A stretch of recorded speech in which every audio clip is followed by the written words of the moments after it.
incentive to live there. They do, but they live there because it's pretty and it's near the water and they want it. And I think it's terrible for the government to pull the rug out. I think that the entire society can bear the cost better. Elizabeth, is it heartless for the government not to rebuild and bail out these areas? You know, that's a tough question. First of all, our thoughts and our prayers go out to those victims. This is a horrible, horrible catastrophe that's happening to them. It's really, really terrible, but I have to agree with Mike. And what's going on is the insurance companies won't offer flood insurance, so the government has to bail out the taxpayers. The exposure to flood insurance is now hitting about $800 billion, $900 billion a year, quadruple since 1980.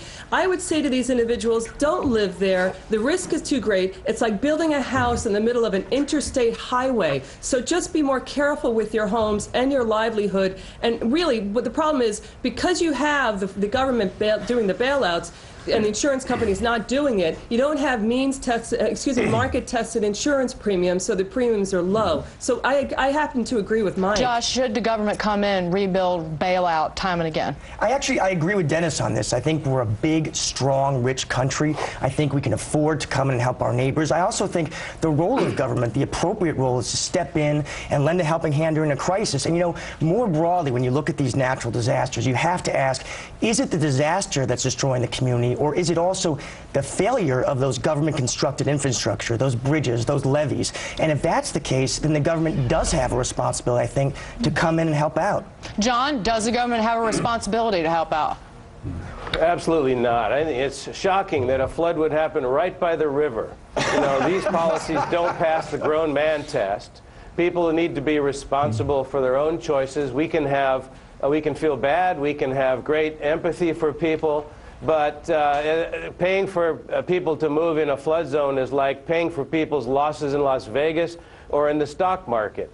Not a good idea. But Leah, in some of these areas, this is the worst flooding you've seen in nearly a century. So it's not, it happens every few years. I'm of the mindset to let the markets decide. If you're a homeowner and you want to live in a coastal flooding area, a high-risk area, then find an insurer who's willing to cover you. And then if you want to take on that high-risk premium, you're going to pay for that kind of lifestyle because it's a nice area or what have you, then pay it. But if an insurer will not cover you, then don't expect the government to be in the business of bailing out recklessness. It's reckless. If an insurer won't cover you, what does that tell you? That tells you you might be in danger here. This is not a smart way to live. But these people already live here, and so it sounds like none of my colleagues, except for maybe one, none of my colleagues feel like we should do anything to help. No, that's not true. That's not true at all. No, that's not true. That's not true. No, that's not true. Look, I am all for FEMA going in and helping these people to relocate, but what we're talking about is a market anomaly that Leah has pointed out, and that is that the insurance companies won't insure for flood insurance.